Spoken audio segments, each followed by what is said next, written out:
Some of you guys might know this one. I often start with a song, so as people show up, since I don't plan these things ahead of time, you can show up during the song. And that's okay. For those of you who watch later, you probably are like, why is there 5 minutes of singing at the beginning? But I do it so people can kind of catch up to the stream as it shows up in notifications. Plus, I just feel like singing. Sing along if you know this one. God sent his son. They called him Jesus. He came to love, heal and forgive. He lived and died to buy my pardon. An empty grave is there to prove my Savior lives. Because he lives, I can face tomorrow. Because he lives, all fear is gone.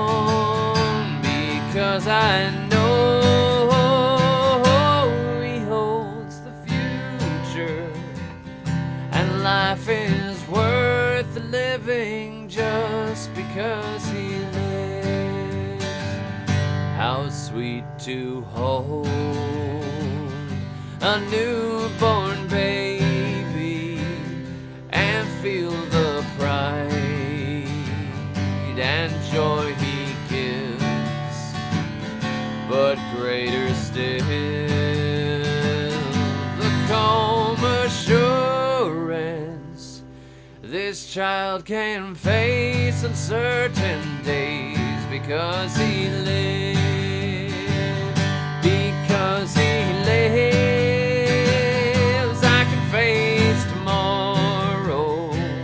Because he lives, all fear is gone. Because I know he holds the future, and life is worth the living just because he lives.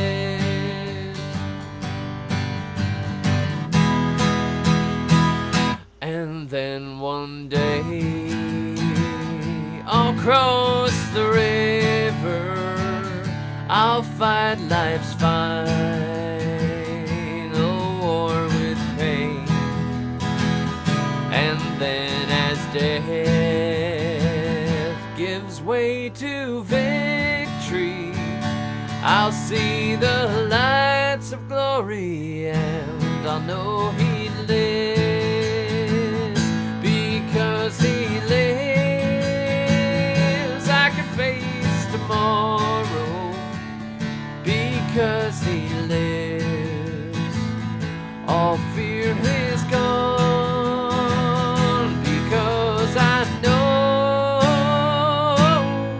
he holds the future, and life is worth the living just because he lives. How y'all doing? Microphone check, 1 2 1 2. Are we loud enough in here? I may have to turn this mic up a little bit while I'm talking. Might blow it out with the microphone here. How you guys doing? Good evening. Greta, Good Times Homestead with Jen and Steve. Hello, Jen and Steve. Hello, Karen. Hello, Anuradha Maharaj. Boom! Man, that is a good name. Quiet Waters, Earthling, Drew, Chris Wright, Vicky Savage, Roy Rogers, Carolyn, Passing Time in Texas, Dixie Living Homestead, Tiffany, and Awkward Human, and Jane Bedouin. Sorry, I probably got it. I know it's French. John Owen, Mike, and Brian, and Betty, and Anita, and Brave Lily. And Just Keep Planting with Nemo sends a super chat. Thank you very much for that. Scratch Made Homestead. Good name. Acres Quarter Acre. Karen, thank you very much for the super chat. But I'm sorry you'll have to watch tomorrow. You're going to get to watch me drink illegal substances on camera if you stick around. But I guess you could see that tomorrow, unless YouTube pulls the video. Gardening Warrior Q, and Lindsay, and Marie, and Deanna. Man, it's good to see all you guys out here. Utana Harris, and Laura. Man, I was feeling like singing hymns again. I want to get my wife to dust off her violin and rejoin me. She is so busy.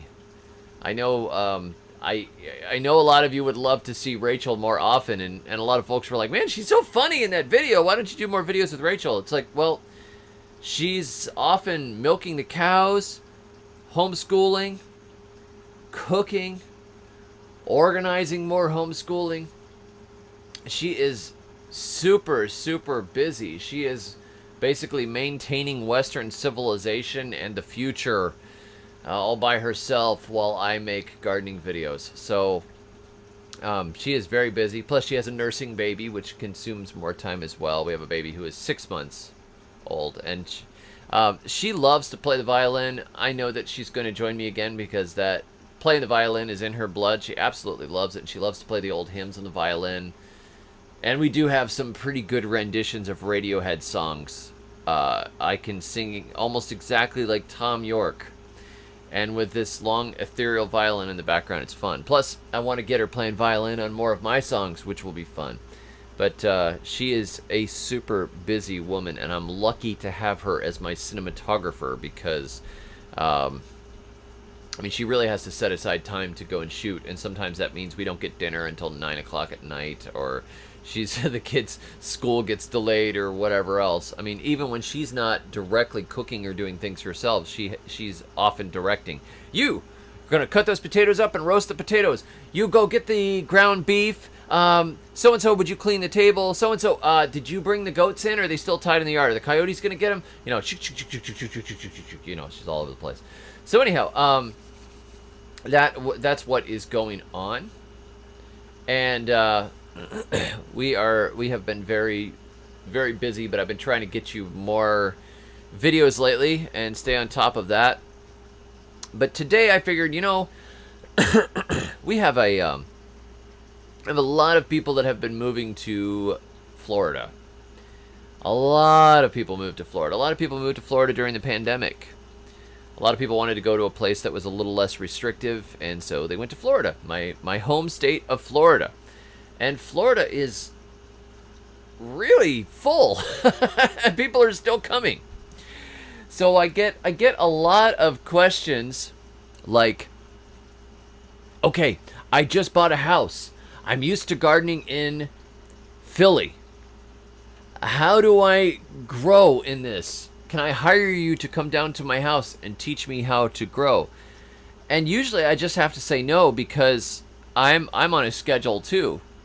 I help out with the cows and our dairy, and I am part of teaching the kids, and I've got videos and books that I'm working on, and so doing tours around.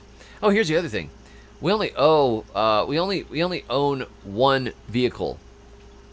We own a great big van, and that is it. A Ford Econoline 350 model, so it's the heavy duty van. And Florida is a huge state. If I drive from here down to the very bottom of Florida, I can get to Florida in just a few minutes. Like 5 minutes, I'm in Florida. I'm right on the edge of Florida. So I share all the gardening with the panhandle all the way across. But if I get into Florida, it may take me as much as 12 hours to get down to the bottom of Florida. Florida is a very, very large state, and trying to go touring around and look at everybody's yards and all the projects, I could pretty much go from house to house in Florida probably for a month or two and just do that. But I would be leaving my family with no transportation, and I don't really feel like buying another car, especially not with the gas prices what they are. So I figured, you know, what I'm going to do, even though I know a lot of you are not from Florida, is I will try to put in the occasional Florida gardening video or Florida targeted stream to answer some of the questions that people have moving into the state of Florida. As those of you know who have been here for a long time, I am a native Floridian. I grew up in South Florida. I planted 2 food forest projects in Florida back in about 2010 is when I started. And I have a food forest project in tropical South Florida, and I had a second food forest project which was in just a little south of Gainesville, in the dead center of the state where it's much colder. Pretty much zone 8/9, whereas the other one is completely a tropical. To give you an idea, it hasn't frozen at the Tropical Food Forest Project in probably 20 years. It's not even hit freezing. However, at the North Florida Food Forest Project, I measured 12 degrees out in the yard one night, overnight. It freezes pretty much every year, sometimes multiple times, and sometimes severely. It's a very, very different climates. And I was fortunate to be able to grow up gardening in South Florida and then later spend multiple years up in North Florida, and now continuing in that same zone over here in lower Alabama, right at the edge of Florida. I've continued my research with the same plants that I did. And I also got a lot more information on tropical plant growing by spending 4 years down in the Caribbean growing true tropicals. So that applies to all of South Florida, and some spots right up next to the coast. You can grow your mangoes, and you can get away with jackfruit and some other stuff. So my experiences in Florida have been very, very useful, especially as I decided to start writing them down and writing books on Florida. So as of right now, I have 4 books on Florida gardening. 4! These are my 4 Florida gardening books. So if you're not, think I'm just a YouTuber, I was actually an author who ended up a YouTuber, because people absorb information in different ways. Some people would rather watch a video and soak it in that way by seeing it. Other people would rather read.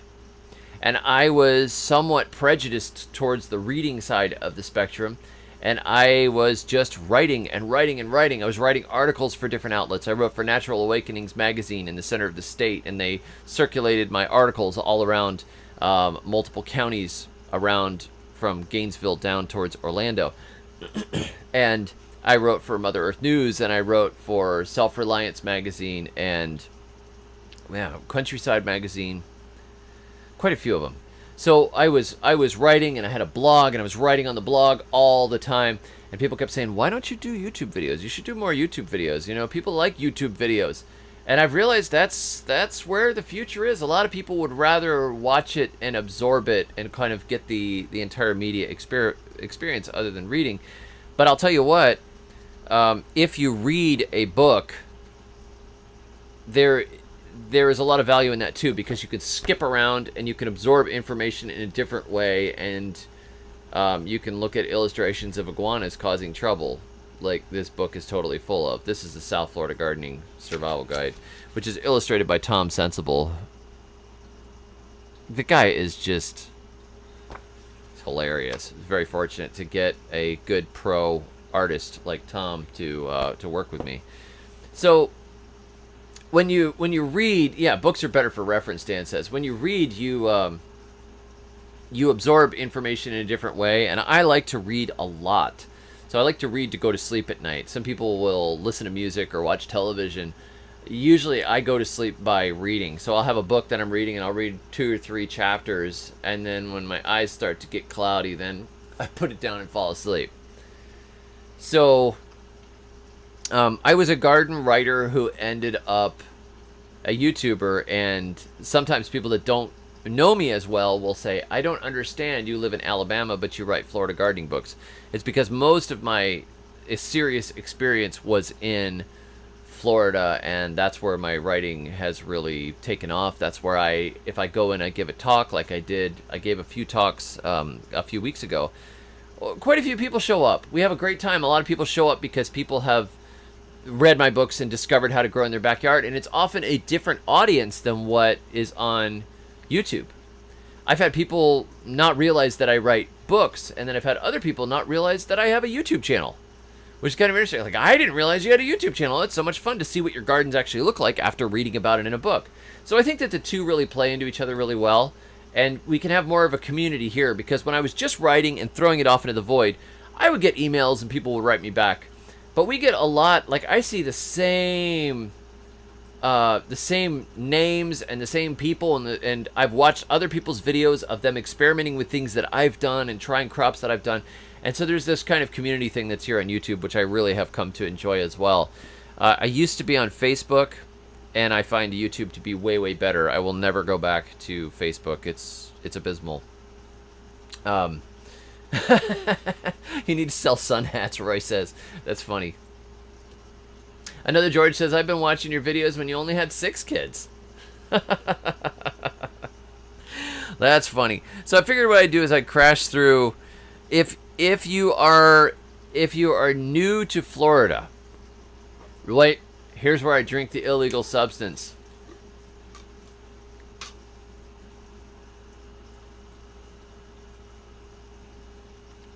Oh yeah. Man. Oh yeah. Whew. Strong stuff. Yeah, I'm gonna die now. Probably gonna die. Oh my gosh. Totally illegal. Can you believe it? Stole it from my pets.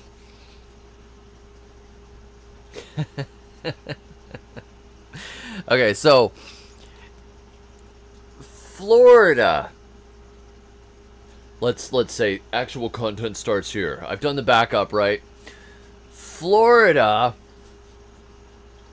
is unlike any place that most people have grown. It is a unique climate, and not only is it a unique climate, it's a unique series of climates. From the Keys to Jacksonville is a pretty big jump. From the Keys to Gainesville is a very big jump. From the Keys to the top of the Panhandle is a large jump. From the Keys to Orlando is a decent jump. I mean, there's a big thing that's happening as you move through the growing zone. So Florida stretches from zone 8 to probably what you would call zone 12.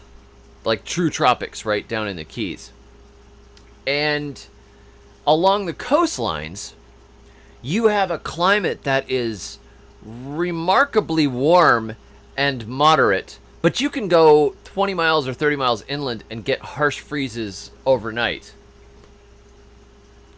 It's, so when you say, okay, I'm in the middle of the state, I have to ask, are you in the middle of the state, like the dead middle of the state on the ridge that goes through the middle of the state? Or are you in the middle of the state near the water? There were coconut palm trees growing inside of Tampa Bay. What most people picture when they go to Florida, or they're going to visit Florida, is they picture just, tropics, the entire thing. Right? Like mangoes and stuff. Right? I'm going to go to Florida. I'm going to plant a mango. It doesn't work that way.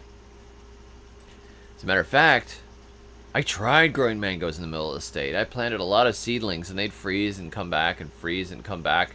The lady that owns the property now says that there's a mango that's perpetually keeps coming back, but it will never, ever fruit. It doesn't work that way. Too cold. Key lime trees will freeze down to the ground in the middle of the state. Your oranges will often die in the middle of the state. Oranges. I'm going to go to Florida and grow an orange tree. Some oranges will just freeze. When they're young, they're dead. It's a weirdly complicated state, which is why I can write so many books on it. Like, am I getting tired of writing books about Florida?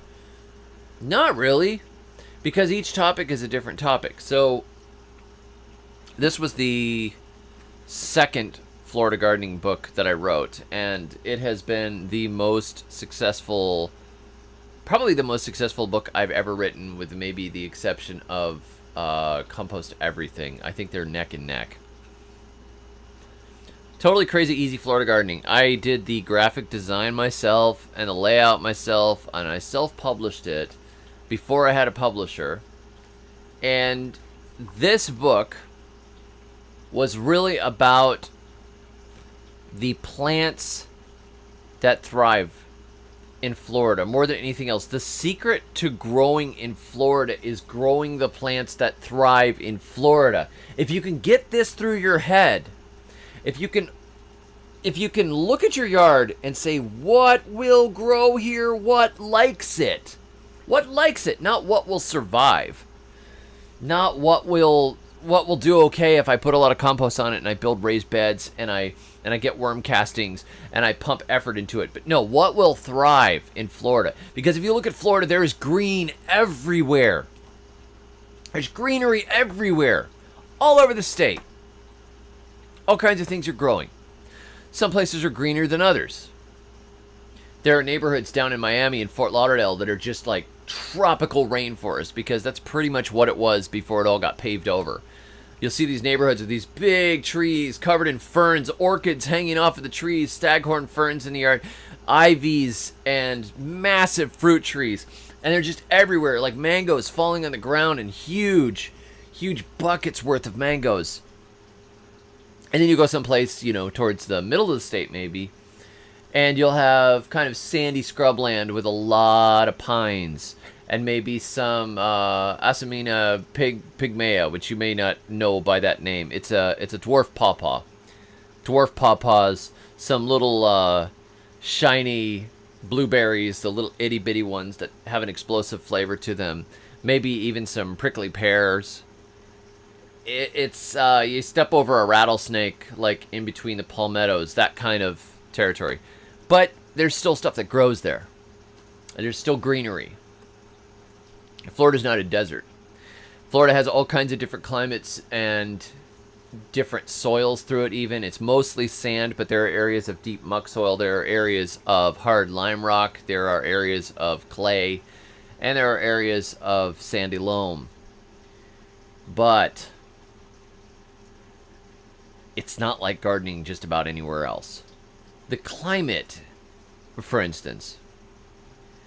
The first thing, I'm going to say the first key right here, number one to remember, is grow the plants that like Florida. And this will vary by where you are in Florida. It's very important to understand that just because you're in Florida, it doesn't mean that this, somebody says this plant loves Florida. Where in Florida? Because if I tried to grow a monstera, for example, very, very popular plant, beautiful plant. If I try to grow a monstera outdoors in Gainesville, out in the open, it'll probably freeze. If I grow it in Miami, it will cover the side of an apartment building. No problem. If the Tropic Beauty Peach does excellently in your Orlando garden, it does not mean that it will do excellently in your garden on Marathon Key. It's different. There are different chill hours. There are different plants that fit the state, and it changes drastically as you go down. There's a line, basically, where the coconut palms stop. Somewhere a little bit north of Palm Beach, around there, suddenly the coconut palms stop. They can't handle it anymore. It's just a little too cold. But you get a little further south, and suddenly there's coconut palms everywhere. It's beautiful. But I've seen them sold in Home Depot in the Orlando area. It's going to die within a couple of years, most likely, because you're going to get a cold snap that knocks it out. You can grow coffee outside in your backyard in Fort Lauderdale.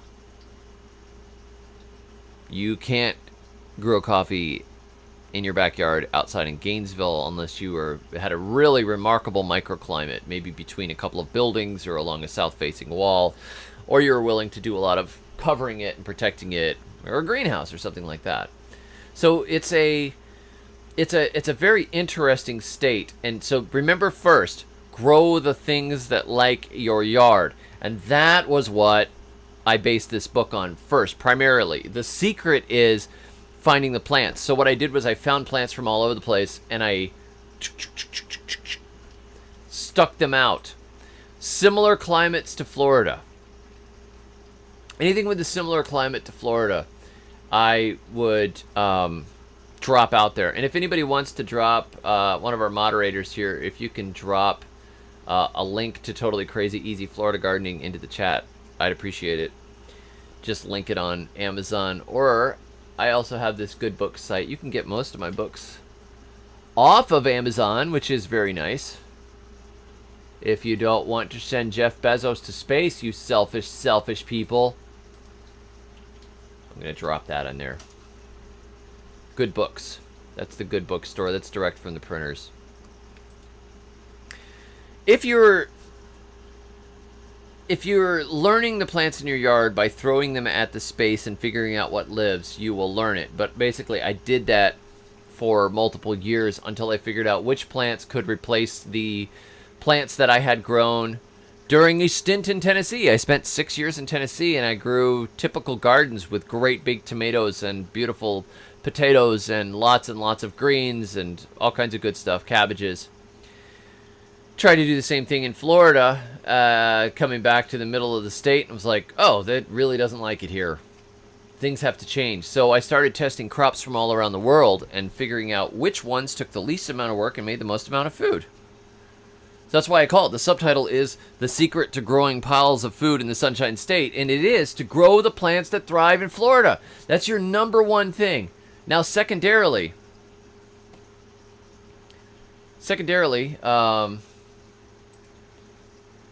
just a second.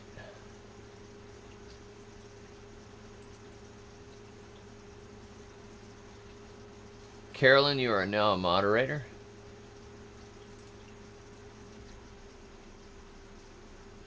Liberty Not Licensed, you are now a moderator. You're a moderator. You get a moderator.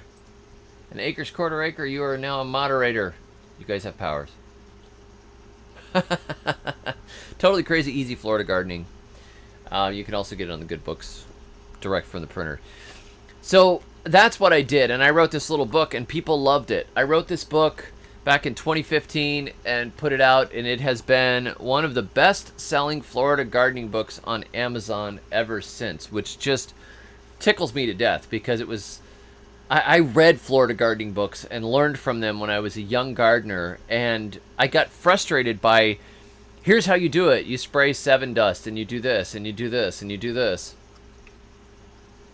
And I don't like the approach of let's try to force stuff to grow. I like to experiment with stuff to see if it'll grow, but gassing all the nematodes and just doing all these interventions to try and make something limp along until it gets a harvest, I don't really like doing that.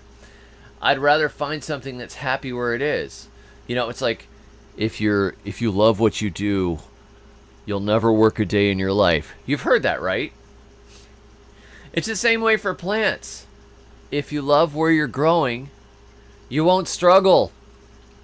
You'll love it. You'll love growing and producing. And I've found plants that did that. So that's what Totally Crazy Easy Florida Gardening was based on, first of all.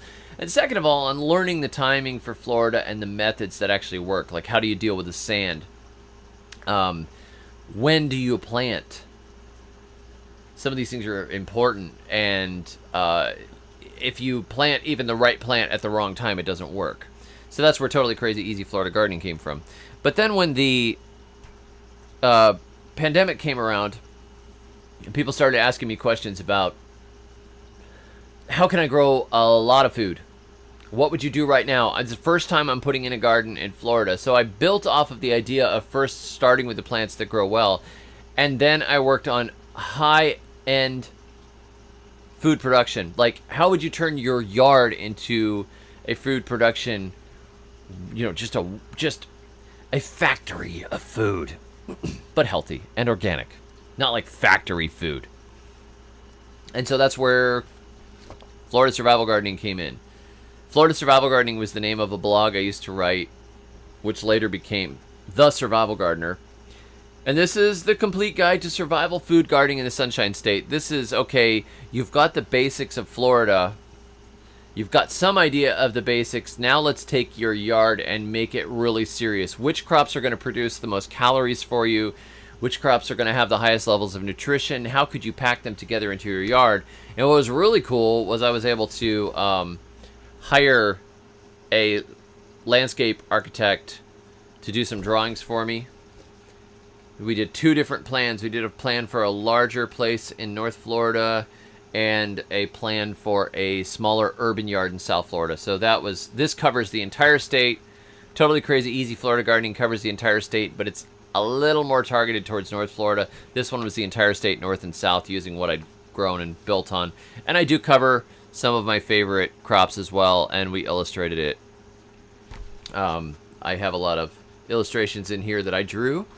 Here's the difference between your edible air potatoes and your non-edible air potatoes. So there's some on wild plant foraging and on composting. One of my sons drew this, buried my rabbit neath the mango tree here. So this is your food production guide. And if I don't do a lot of videos on Florida gardening, it's because this channel is really it's international at this point. So I will do Florida gardening videos now and again, but my books were already written really for that demographic in general.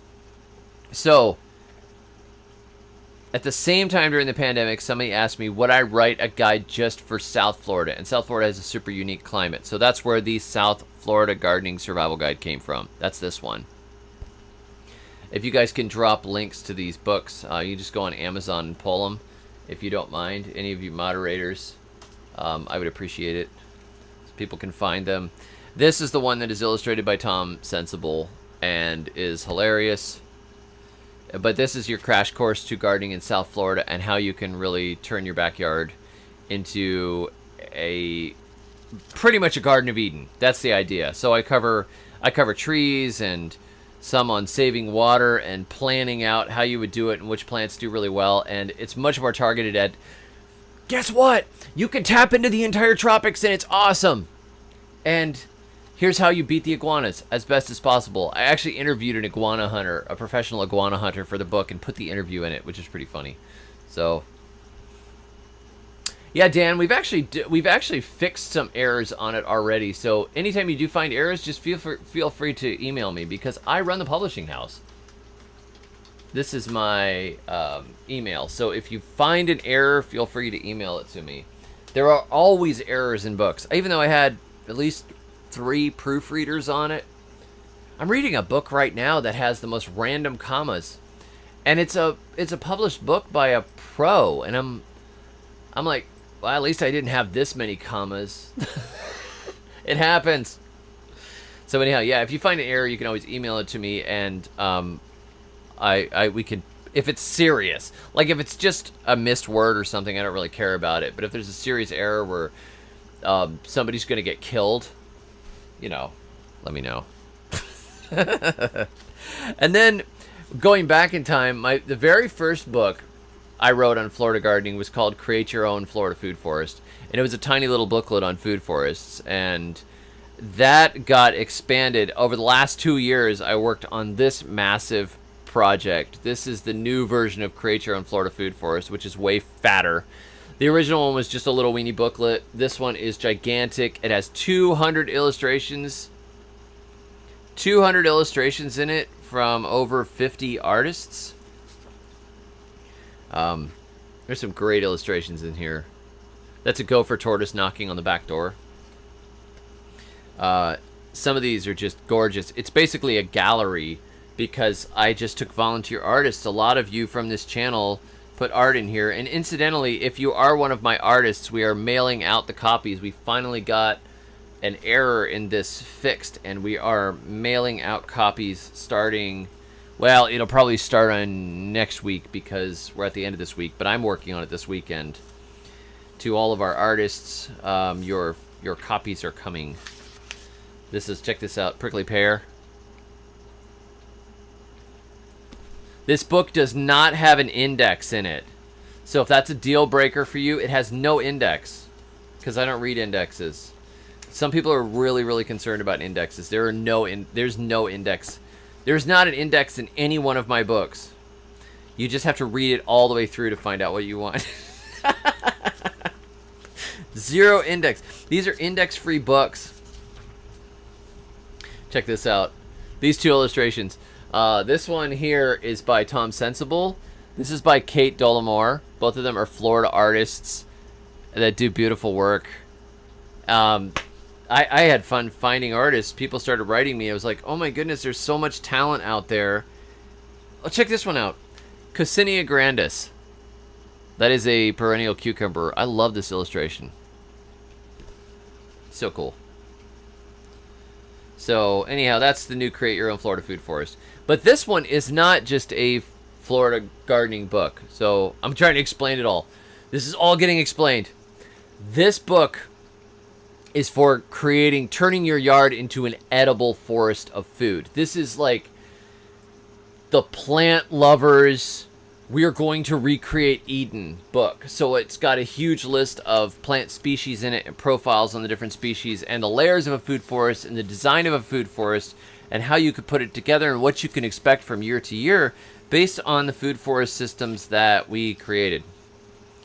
And this book is the only one of its kind in the state of Florida. It's targeted directly to Florida gardeners in both North and South Florida, including Central. It all works.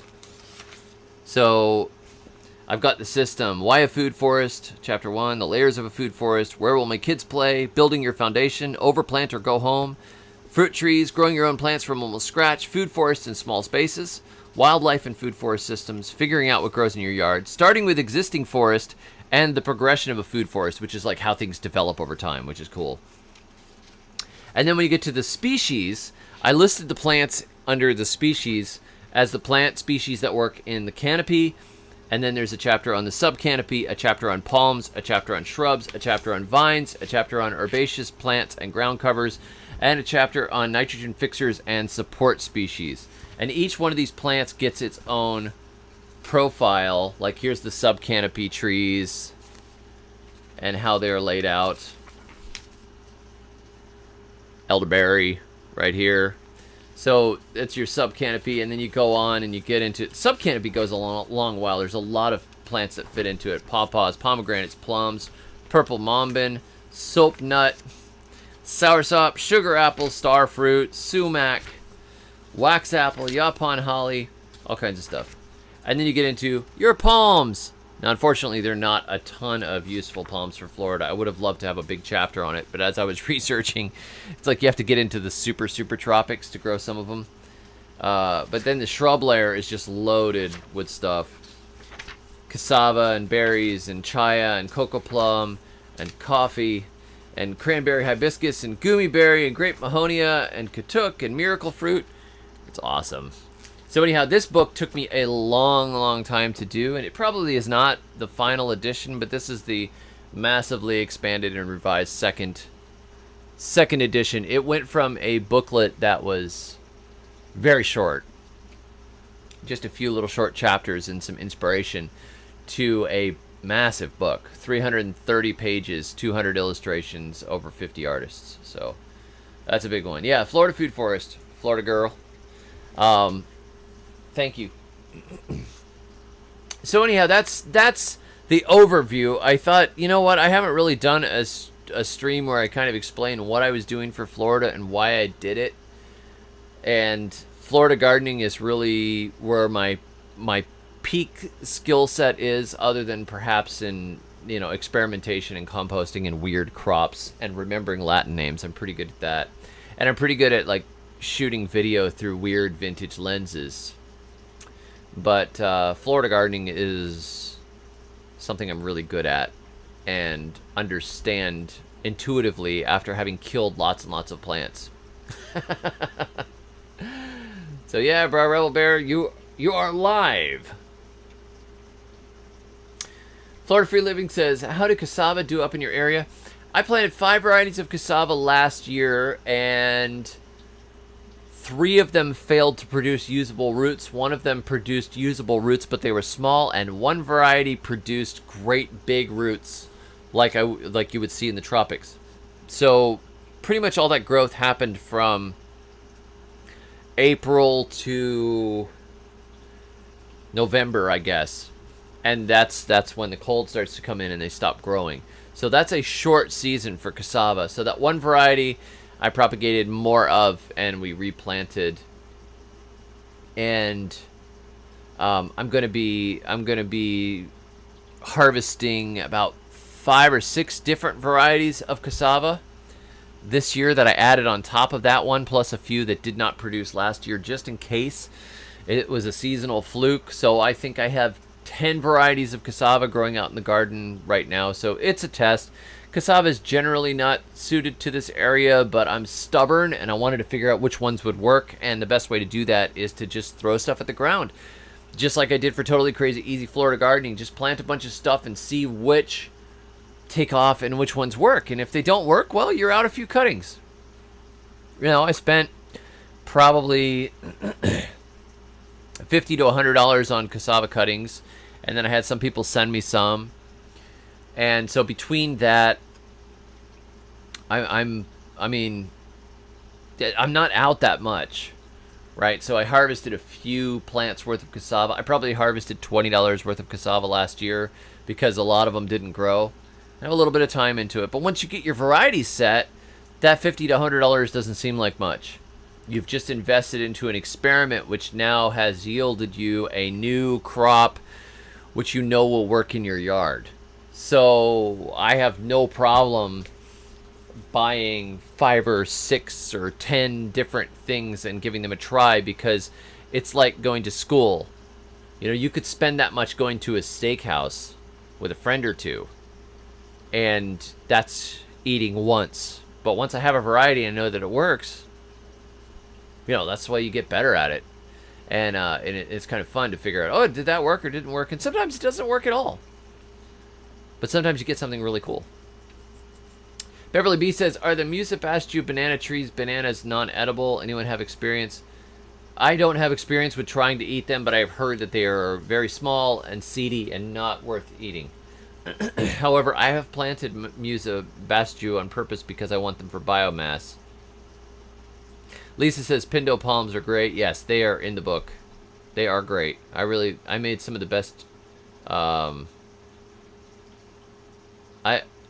had a really nice jelly. We made jelly out of them. It was delicious. It was like this explosive tropical flavor. Yeah, Pastor Don, you can grow cassava in Zone 9. I don't have a video on varieties because I just planted cuttings from all over Etsy. So we'll figure out which ones grow. But it was not, a lot of the stuff is not named. I want to thank, got a super chat here that I missed. Josh sends us super chat for dangerous fireworks only. Thank you very much. There's actually a fireworks place down the road from us that the kids are going to want me to go to.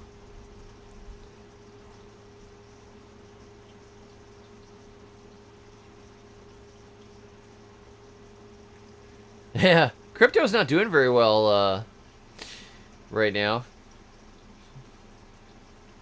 Digital gold, remember people, it's digital gold. I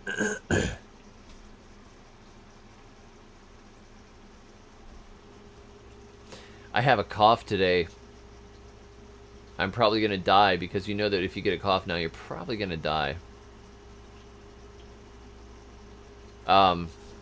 I have a cough because the grass is in bloom right now, and I went over and helped wrestle a baby calf and I carried a baby calf across this field of seedy grass, and it's just kicking pollen everywhere. And I carried the calf so Rachel could milk the mama and save some of the colostrum in case we need it, because it just had a new baby calf. And so I carried this calf across the field and got all this pollen all over me. And then I held the calf so it was right in front of the mom, and the mom knew the baby was okay. So Rachel could put the cow there in our little milking shed, little milking shack, and milk. And I'll tell you what, man, my nose started running and my lungs, I started to get wheezy, and my eyes were itching and blurry. Last night when I went to bed, I was like, there's got to be some albuterol around here somewhere. I can barely breathe, and I was coughing and coughing. It's terrible. Yeah, Zyrtec. Zyrtec doesn't work very well on me. It makes me feel like I'm floating above my head. I don't like the feeling. Let's see.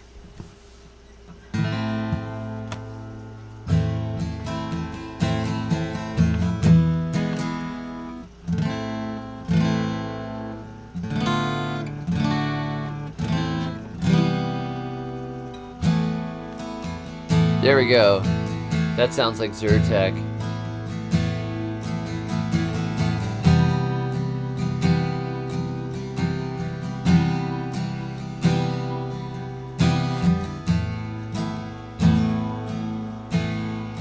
This is what I feel like on Zyrtec.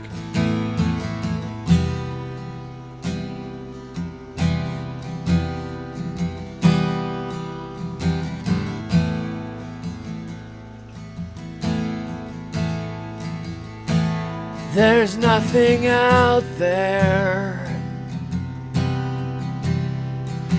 I'm walking in a church and I'm high. I didn't want to have red eyes,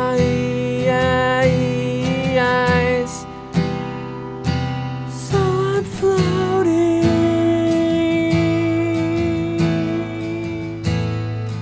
Gonna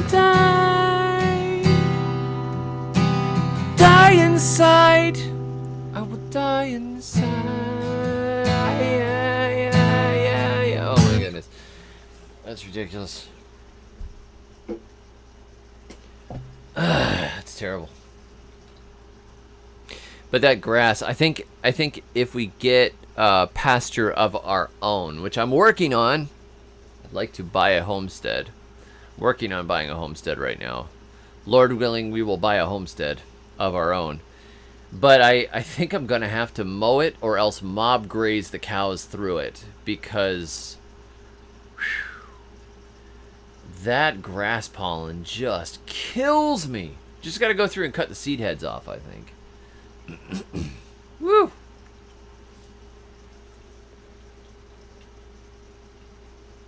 Zyrtec. Zyrtec, man. Watch it with the Z word, Pastor Don. You're a pastor. Watch your mouth. Why don't I like the Z word? It's disgusting. It is the most disgusting thing. It is not a food. It tastes vile. It's got undertones of vomit in it. It's disgusting. I think the reason that I have allergies now is because I didn't drink this illegal drink when I was a kid.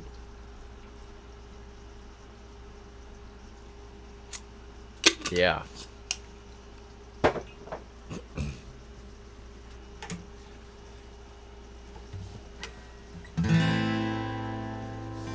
Let's see. It's not food. It's not food. So don't say it, 'cause it's rude. It ain't no food. It's nasty and it tastes like vomit. Makes me wish the whole world was destroyed with a comet. Hey, that's pretty good. That's forcing a rhyme there, people. Wow. Yeah, you bet, Nathan. USA 1492 says regular fasting to get rid of allergies. No more dairy. No, I could stop dairy anytime I want to. I just don't want to. I don't eat pasteurized dairy anymore. I eat raw dairy, and I often ferment it as well. But thank you, Florida girl. Prayers for David's homestead with 10 kids. You need one. I would like one. I don't, I mean, we're surviving. A lot of people are surviving. We're fortunate to be surviving. But the house is very tight. We have a lot of people in a little weenie house. Reed says, for what it is worth, over time, daily moringa cured my allergies, or at least made them much better. Oh, that's interesting. I could make moringa tea every day. I have a bunch of them. I don't really like yellow summer squash either. I have some. I don't really like it. The only reason I grow it is for my wife because she has no taste buds.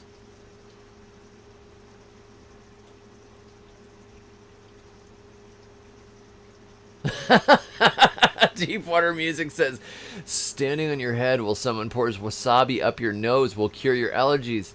I should try that.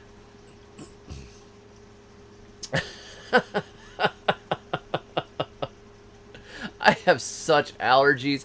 I wish I could figure it out. I've experimented with my diet over the years. The best thing that helped me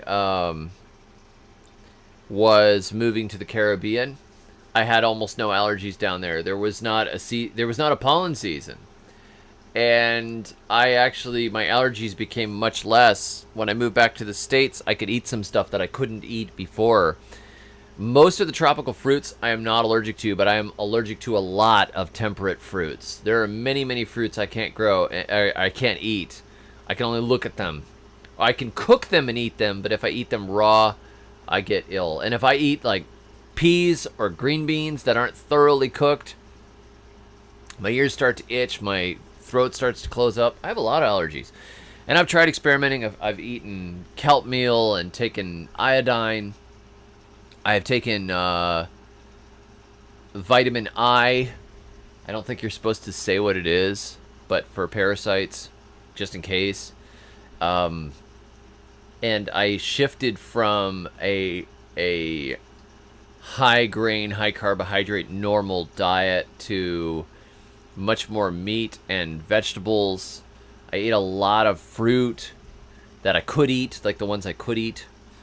And I've just tried with different things, trying to figure out how to kick the allergies, but it's not something I've been able to kick. It's frustrating. I quit sugar too. So it's interesting with the moringa. That would be worth trying. I don't know burdock root. That's a new one. Beverly says if you take Zyrtec a few days, you get over the heady feeling and it gets better. Probably like smoking cigarettes. Like the first... I don't know anything about this. Definitely don't know anything about this, yeah. Eating more honey. I do have raw honey that I eat. Am I moving to Florida? No, I'll still be close, though. I have not tried taking pollen tinctures. It's called oral allergy syndrome, Pastor Don. It's not that common, but it's linked to pollen. Have I done fruit tree propagation videos? Yes, I have. Quite a few, actually. I think I have a whole playlist on propagation. Florida girl says I'm high maintenance. I am, but I'm worth it, baby. Aura Ring says about to order free plants for everyone in your composting book. Any others you would recommend for neighborhood gardening? Probably Grow or Die would be useful. Thank you, Carolyn. She says David also grows awesome gardening thrillers. Turn to Earth, a Jack Broccoli novel. That is my gardening thriller, yes. And there, it has a follow-up. I have that book here too. Garden Heat. Look at that, Garden Heat. Some dad was like, "That's kind of looks violent and scary." I'm like, "Oh yeah, it's violent and scary. It's definitely like 10 and up."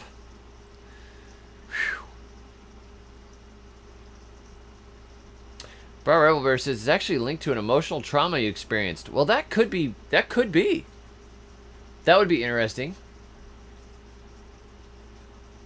My dad was actually killed right before I was born, which is traumatic.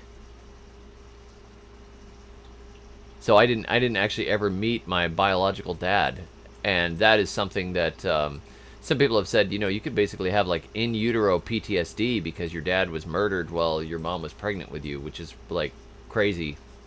It's not a story I share very often, but if the emotional trauma is linked to allergies, quite possible, might be multiple health problems because of that. But I was very fortunate to have a stepdad that adopted me. and raised me up. Deepwater Music says, I can't wait for the movie. Can I be an extra? Oh, yes. Everybody gets to be in the Jack Broccoli movie. We'll just do it.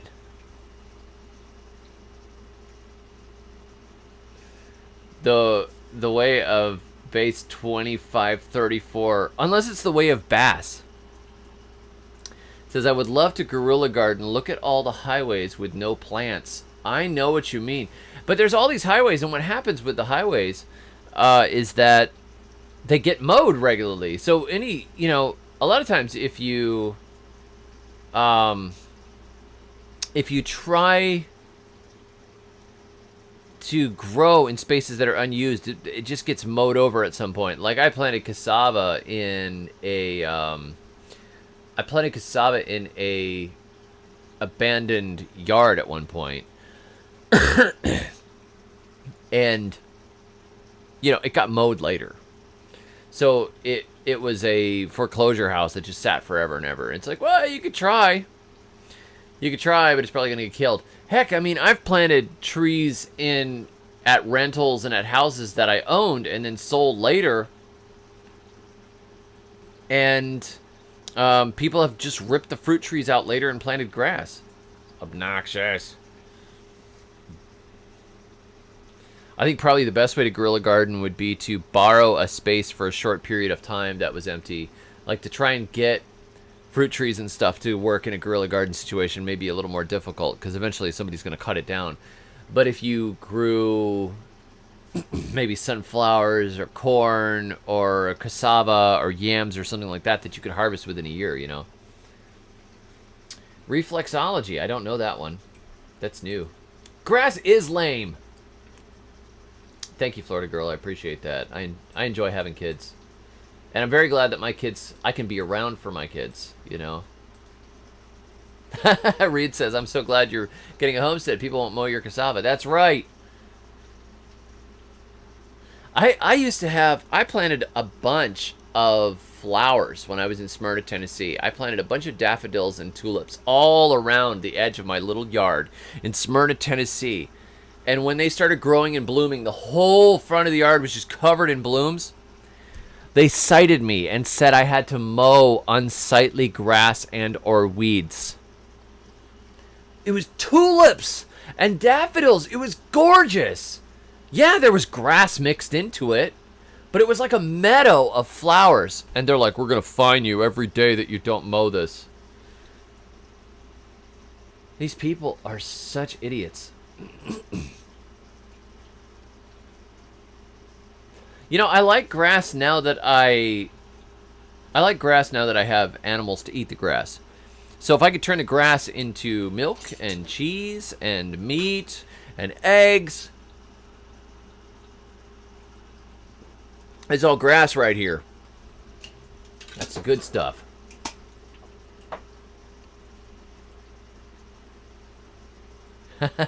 York Family Video says, DG, we're composting like lunatics, all because of you, and we've created a planet's worth amount of roly-polies. What do you do with them? Do you use compost with active roly-polies on your veggies? Usually the roly-polies are primary decomposers, and they don't eat my vegetables. However, if you are worried about them, you can spread the compost out, and they will run for the dark areas. Just put it on top of, throw it on top of some, some warm spot, and they'll run away and leave it. There you go. Become a certified wildlife habitat and jokes on them. Acres Quarter Acre says, Florida, water your grass and mow. Water your grass and mow. So dumb. How about food? I know what you mean. Florida's got this incredible, unique climate where you can grow so many wonderful things. All of Florida wants to be a forest. If you turn Florida into a forest of food, you can have tons of food. Chestnuts and pecans and peaches and plums and apples and pears and loquats, north part of the state. Get down in the south part of the state. Coconuts and mangoes and ackee and starfruit and papayas, and it just goes on and on and on. Bananas and plantains. Patches of bananas and plantains. You just mow around them if you still got grass. and you harvest food, and you harvest food, and you harvest food, and you eat better food than you could buy from the store. You've got to get this. This has got to get into people's heads. This drives me nuts. You cannot buy food that is good as what you can grow. The food that you buy in the store is sprayed with so many things. It's soaked up junk. It has been blasted with all kinds of stuff and handled and aged and gotten old and picked green and not given micronutrients. You can grow food that is perfect fuel for your body. I mean, look at Roundup, 2,4-D, Grazon, phthalates. You know, how many other compounds are in this stuff? I hate it. The entire system of farming is so utterly screwed up. But you can regenerate your backyard and say, that's it, no more poisons, I'm not spraying. And I'm going to go pick up what I can and compost it and build as best as I can. You'll never get perfect in this world because, I mean, there's poison coming out of airplanes overhead. There's poison blowing on the breeze. There's poison falling with the rain. There's poison in the aquifer. But it's not nearly as bad as stuff that's deliberately sprayed. It's all moderation. And composting and getting that fungi in the soil and getting the life in the ground will mitigate a lot of those toxins. And sometimes bind them up so they're not toxic anymore. Homeowners associations are the devil. Well, I think he is definitely an instigator of homeowner associations. Let's see where we are here. I appreciate that, Dan. Dan wanted to report on the masculinity of his frogs. The frogs that are not contaminated with the various things that are dumping in the water supply, which we should all be concerned with. The United Nations wants you dead. The New World Order wants you dead, and they want the frogs to go with you. And I'm mad about it. I'm not going to do this anymore. Let's go to commercial break. 1234 ABCD says, we are trying to grow everything as we are keeping Torah. Found that pig waste is dumped as compost on many vegetables. Yeah, I wouldn't be surprised. There's a lot of stuff. I mean, if you are trying to avoid certain things, the only way to know that somebody that doesn't care about those things hasn't contaminated it somewhere down the line, for sure, is to grow it yourself. And there's a lot of gardening wisdom in the Torah.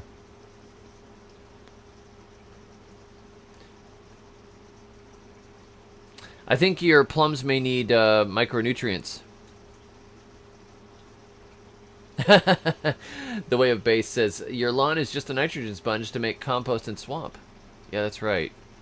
That's it.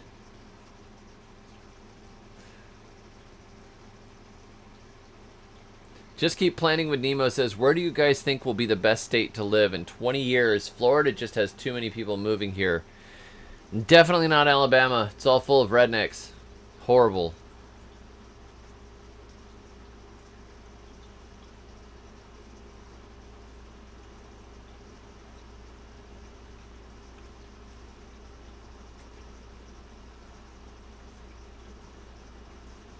Oh, thank you. We have to do it ourselves. Purchased all your books for homeschool curriculum. Great stuff. I appreciate it.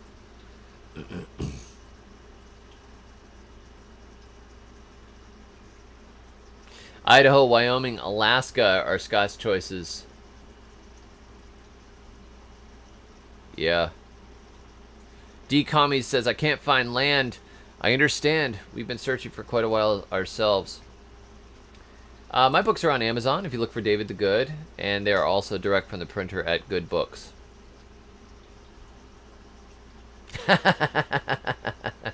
Homestead Aquarius, don't give it away, man. It's terrible here. Everybody's married to their cousin, and those are the good people. The bad ones are married to their own sisters. Terrible. Carrie says, can I get one of your son's tools that he made? Probably eventually he's going to make them again. He's going to do another round of his grass sickles He actually kind of sanded off the end of one of his fingers last night, which was really nasty. Because he's always working on stuff. But so he's a little down for the count, probably for the week until that heals up. I think fingers can grow back.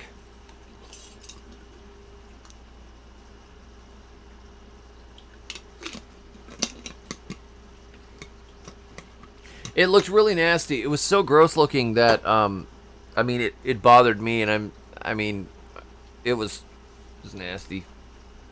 Ugh. But then today he was back out at the sander working on it again, working on his project. I don't know what he was working on what he's working on exactly. He went right back to it. I was like, I hear whee! I'm like, he's running the sander again. Yeah, I poured hydrogen peroxide on it, bandaged up really well, but he's got a pretty nasty chunk of it just went shoop. His finger went underneath the belt, got caught in it. Oh, it just makes me cringe. He's a tough kid, though. Angus says, what percentage of your food do you grow/raise for yourself now? Oh, that's a good question. All of our milk and butter are from the cows. All of our eggs are from the chickens. A decent amount of our meat is from the chickens. We have a lot of tough chicken meat that we eat. But we buy oats, we buy rice, we buy most condiments that we want to eat. I eat a lot of different hot sauces. I like hot sauce.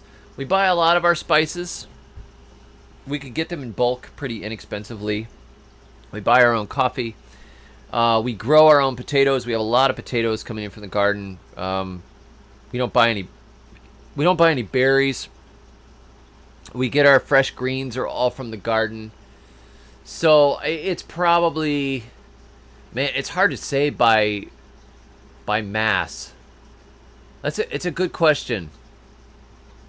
Because I don't actually weigh the amount of milk that comes in, but we make yogurt out of it, we make kefir out of it, I've made some cheese out of it, I made mozzarella a couple of times. I'm just getting enough milk now that I can really experiment with it. And we make our butter out of it. I don't have to buy butter, which is really cool. And, I mean, just getting milk that doesn't have weird junk in it is nice. Right now, we get 1.5 gallons of milk a day from the one cow. They're small cows, they're Dexters. But we got to milk the second cow the other night for the first time. Rachel milked her, and she gave us another 2 gallons of milk. So we may be looking at 4 gallons of milk a day, which is great because then our cheese and yogurt is really, really set. But we buy very few vegetables. I buy the occasional thing that I want to ferment or use, like Chinese cabbage. I haven't had much luck growing it lately. The soil's very bad here. How do you make kefir? That's a good question.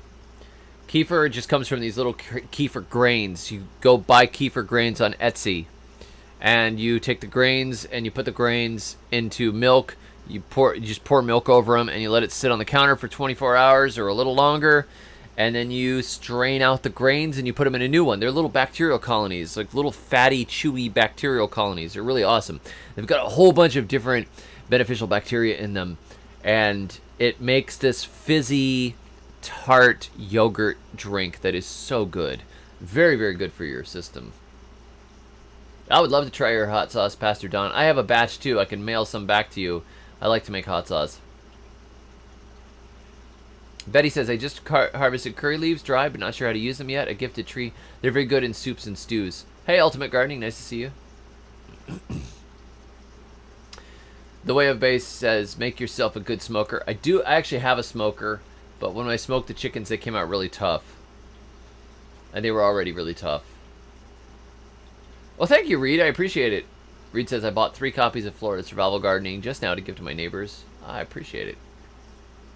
That's awesome. It's really good if your neighbors are growing food. You want your neighbors growing food if things get bad or tough. Everybody should be growing food right now as much as possible. Ashley says, I recommend David Asher's book about cheese making. Includes recipe for kefir. Do you know of him? Yes, I own his book on natural cheese making. I love it. It's very good. I only bought it a few weeks ago, and my wife has been reading through it, and I made his recipe for mozzarella a couple times. And I'm going to try some other things, too. Which type of comfrey should be planted? Oh, I don't care. I would plant any of them. I think I have Bocking 14. Doesn't really matter. Adam says, I heard egg chickens don't taste too well after they're past their egg-laying days. Actually, they taste very good. They have a very good chicken flavor, but they're very tough. So they make awesome stock, good chicken soup, but if you want to make fried chicken or roasted chicken, they are so tough. They have to be slow cooked. Instapot's probably a good idea. That's how my wife does it, so it's got to be a good idea. Carrie says I ordered the grains and it tastes disgusting. You just got to get used to it. I love it. But I love to eat things full of bacteria.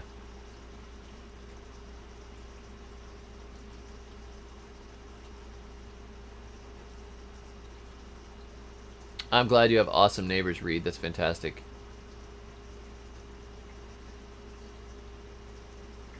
I like kefir. I like sour, tart. I just love these flavors. I love plain yogurt. I like clabbered milk. I like to drink buttermilk. I don't understand why people don't like it. It's great. When I would go to the gym, I still go to the gym, but I was buying buttermilk and drinking.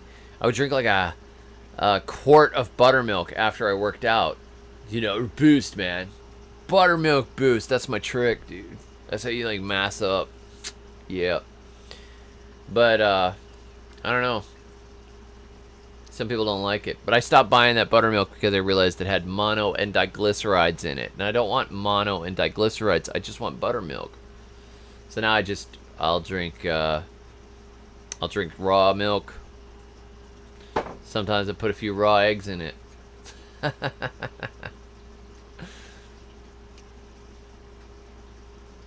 No, plastic is not correct. It should not taste like plastic.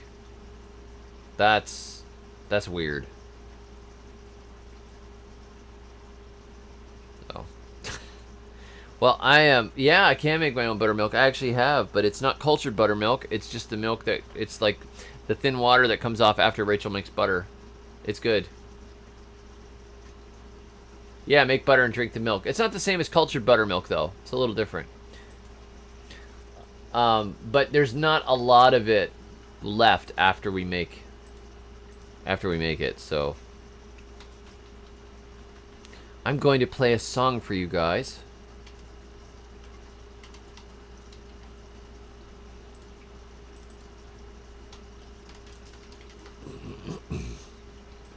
I'm going to see if I can find this song. I'm going to see if I can find this song, Captain.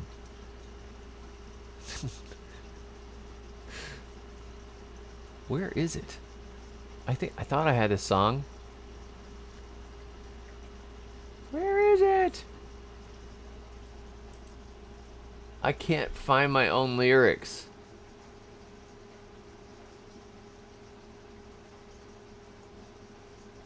I don't know where it went.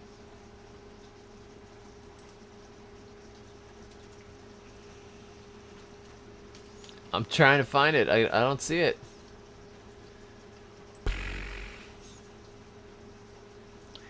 Well, I guess I can't do that song that I was gonna do. I'm just gonna have to sing this one again.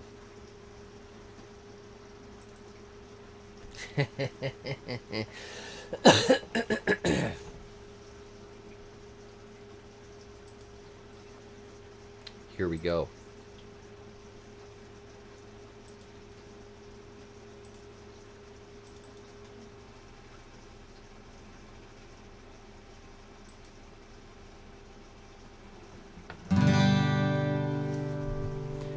This is a little song I wrote during a very difficult time when I couldn't get what I wanted for breakfast. Woke up this morning to find you had gone.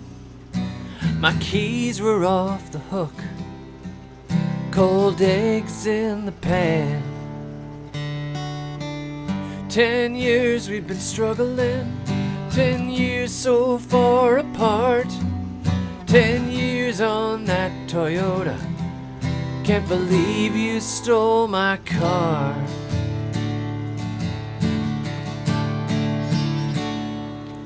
And all I had for breakfast was rubbery eggs for breakfast. And all I had for breakfast was rubbery eggs for breakfast. Well, I got on my bike and I rode through the rain. Was so late to work, my boss said not to come again.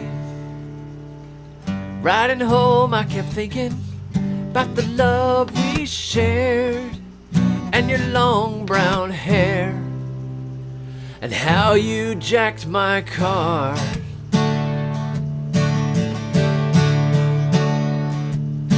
And all I had for breakfast was rubbery eggs for breakfast. And all I had for breakfast was rubbery eggs for breakfast. When I finally got home, there was a message on my phone. Doctor says that he's concerned about the test that they done. Unemployed and maybe terminal. Could things get any worse? Then the radio man comes on and says Yellowstone has finally burst.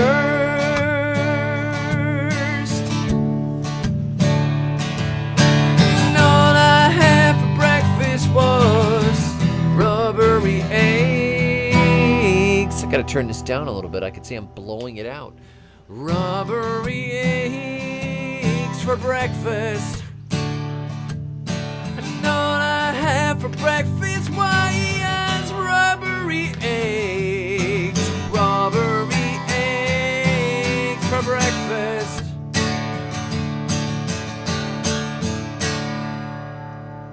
So this is how I'll go, in a pyroclastic flow. They'll dig me up one day, and everyone will know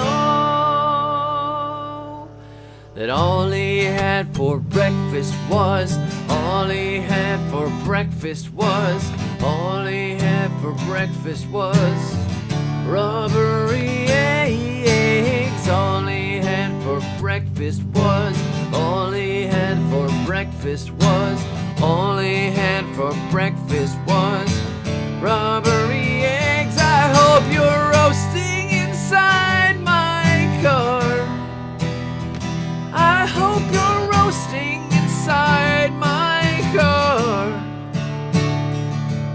And all he had for breakfast was, all he had for breakfast was, all I had for breakfast was rubbery eggs.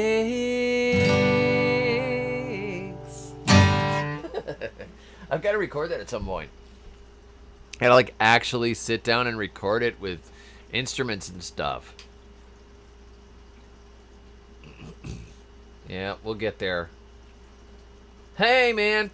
Thank you, Doug and Stacy. I appreciate it. Nice to see y'all. Jam that toast. See y'all soon. So, I am going to be meeting up with Doug and Stacy coming up really soon here in August. They have an event, and I will be speaking at it, provided everything hasn't collapsed by then. So, yeah, Doug is fantastic. Stacy is fantastic. Stacy looks so fit. Doug, you look fit too, but whew. I had we went out to eat, and Stacy brought her own sauerkraut with her. And I've been making sauerkraut for some years, but Stacy's like, you want some? Anybody want to try some? And people are like, oh, maybe I'll try a little bit. I don't know. I don't really like sauerkraut. I'm like, give me some of that. I want some of that. Because we're out eating restaurant food. And a little bit of sauerkraut is good for the digestion. So she gave me some of the sauerkraut. Man, it's good. I thought I was pretty good at sauerkraut. I went home and I rethought my life. Thank you very much, guys. I hope they get rain soon, too. The Texian Patriot said, I got my Compost Your Enemies t-shirt today. It's an amazing quality. Yeah, they're, that company, Aardvark Screen Printing, is just a tiny little family company. One of my best friends was the Aardvark. That was his pen name. His real name was Weatherly.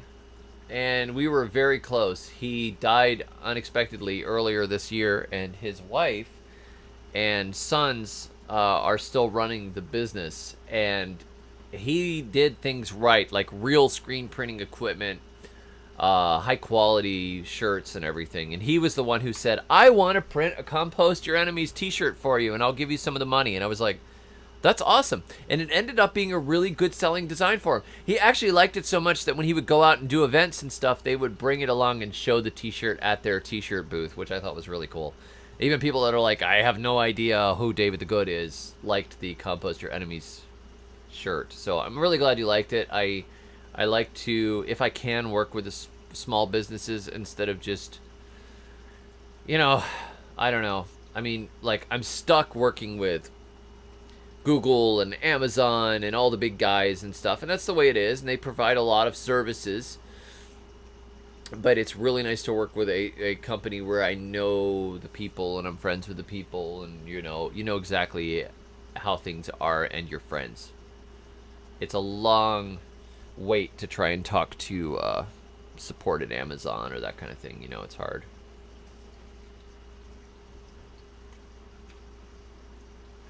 Link to t-shirt, please. Let me see if I can find it. This is, here we go. These are my t-shirts over at Aardvark Screen Printing. You can tell by their website that they are a independent company. Luke says, I've wanted to try alfalfa pellets, but I'm worried about there being something bad on it. Is there nothing like Grazon they put on that alfalfa?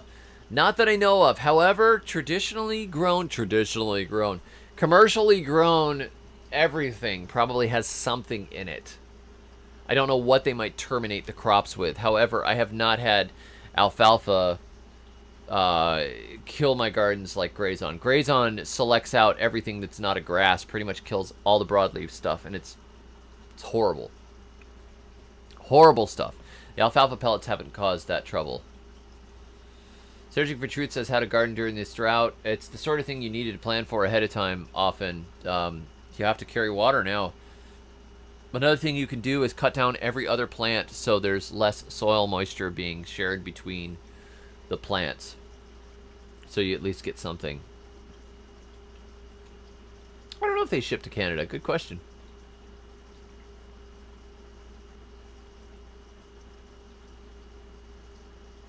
We finally got rain, and it's been a long time. That's cool. Thank you, Homestead Aquarius. He says, Aardvark Teas is a great family business. Good folks. They're wonderful people. I love them. I love them, love them. When I found out about Weatherly's death, I was an absolute wreck. I went up to his funeral. There were so many people there. I wrote a eulogy for him on my website, actually, if anybody's interested in reading it.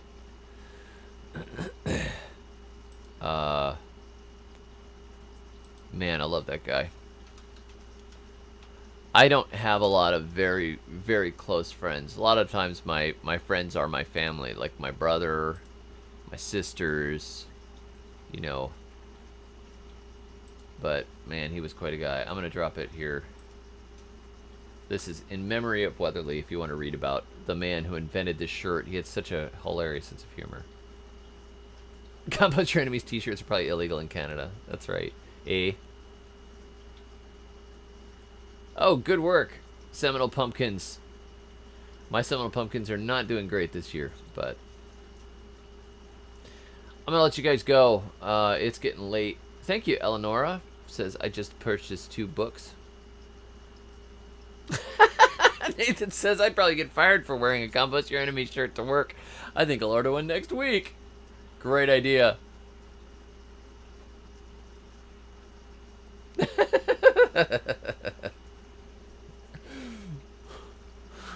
Well, you guys have a great night. I love showing up and seeing you guys. I wanted to do this a little earlier, and I hadn't had a chance to, and I keep being busy. And I was wrestling a baby cow, which is fun. But I have a book project I'm working on, and I'm, like I said, I'm trying to get a homestead. If we end up getting a homestead, it's going to be... It's going to be really busy. I have to abandon all the grocery row gardens that I've made here and everything. It'll be a complete restart again, which will be fun. So, God bless. Have a great night. Thank you very much. I will see what I'm. This is illegal. Drinking illegal stuff here. I feel awesome. So, have a great night. Catch y'all soon. And thanks to everybody who sent a super chat. Thank you to our moderators and the channel members that support this channel. They're the ones with the green by their name. Those are our channel members. Thank you very much for that. And man, I love you guys. Have a great night. Catch you all next time. And until then, may your thumbs always be green.